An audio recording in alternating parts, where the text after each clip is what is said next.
แล้วก็มาเบิ่งกันที่ทางบ้านพัฒนาคำหลวงก็ได้จัดพิธีเฉลิมฉลองการเปิดนำไส้ขัวข้ามห้วยซ้อนที่ติดพันกับพิธีเถระพิเศษฮกสงและงานบุญประเพณีประจำปี 2025 นี้ในท้ายอาทิตย์ที่ผ่านมาอยู่ที่บ้านพัฒนาคำหลวงเมืองสนะสมบูรณ์ได้จัดพิธีเฉลิมฉลองการเปิดนำไส้ขัวข้ามห้วยซ้อนโดยติดพันกับพิธีเถระพิเศษฮดสงและงานบุญประเพณีประจำปี 2025 ขึ้นอย่างเป็นทางการด้วยบรรยากาศที่คึกคืนมวลซืนซึ่งมาภายในงานเข้าร่วมโดยมีพระอาจารย์ทองไสยวงศ์ของประธานอพส.เมืองหัวหน้าห้องการบริหารงานอพส.เมืองประธานอพส.เขตสงหน้าแก้วพระอาจารย์ปูทองคำอุดมคติประธานอพส.เขตสงคำหลวงภายนอกเข้าร่วมมีทานบุพภาอินทสมบัติเลขาคณะพักฮักฐานซี่น้ำกลุ่มบ้านที่ 3ทานบุญเพียงหมื่นพลังใจในบ้านพัฒนาคำหลวงและก็ยังมีบรรดาห้องการที่ถึกเซินองค์การจัดตั้งของบ้านตลอดฮอดพ่อแม่ประชาชนภายในบ้านและก็บ้านใกล้เคียงเข้าร่วมน้ำกันในพิธีทานบุญเพียงหมื่นพลังใจในบ้านพัฒนาคำหลวงก็ได้รายงานให้ฮู้ว่าการก่อสร้างขัวข้ามห้วยซ้อนแห่งใหม่แม่นสร้างขึ้นเพื่อทดแทนขัวข้ามไม้แห่งเก่าที่เปเพสุดโทรมซึ่งได้เริ่มลงมือก่อสร้างมาตั้งแต่วันที่ 4 มังกร 2025 จนถึงวันที่ 30 มังกร 2025 จึงสำเร็จลักษณะเป็นขัวปูนเสริมเล็กแข็งแกนมีความกว้าง 4 เมตรความยาว 15 เมตรและสูงจากระดับหน้าดิน 4 เมตรประกอบมี 3 เสาตั้งสามารถหับน้ำหนักได้ 10 ต้น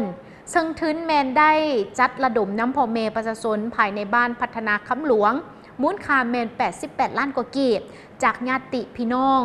ที่อยู่ภายในและต่างประเทศมูลค่าแมน 41 ล้านกีบหับจากพระอาจารย์ใหญ่คำผักพรหมไสยประธานองค์การพุทธศาสนาสัมพันธ์ลาวเมืองมูลค่า 14 ล้านกีบและหับจากพระอาจารย์ปูทองคำอุดมคติประธานอพส.เขตสงคำหลวงพระอาจารย์4บุญเฮืองล่วงขออภัยพระอาจารย์4บุญเฮืองล้วนอัมพรห้องประธานอพส.เขตสงคำหลวงมูลค่า 3 ล้านกีบรวมมูลค่าการก่อสร้างทั้งหมดแม่น143 ล้านกว่ากีบนั่นเองซึ่งอยู่ในพิธีก็ได้มีการมอบเป็นใบเกียรติคุณของทานเจ้าเมืองสนะสมบูรณ์ให้แก่พระอาจารย์และบุคคลที่มีผลงานดีเด่นประกอบส่วนทางด้านวัตถุและก็ทุนฮ้อนเข้าในการก่อสร้างขัวห้วยซ้อนแห่งดังกล่าวจนสำเร็จและห่วมพิธีลันคล้อง9 บาทเพื่อเป็นสิริมงคลพร้อมเดียวกันนี้ก็ยังสืบต่อพิธีเถระพิเศษพระอาจารย์4บุญเฮืองล้วนอัมพรห้องหัวหน้าห้องการบริหารอพส.เมืองห้องประธานอพส.เขตสงคำหลวงจากพระอาจารย์ขึ้นเป็นพระสำเร็จและในตอนบ่ายของวันเดียวกันก็ได้มีพิธีแห่พระเวสสันดรสาดกเข้าเมืองขึ้นเพื่อเป็นการส่งเสริมอนุรักษ์รักษาวัฒนธรรมฮีตของประเพณีอันดีงามของคนลาวชาวพุทธที่ได้มีการปฏิบัติกันมาตั้งแต่สมัยบูรณาการจนถึงปัจจุบันให้ยืนยง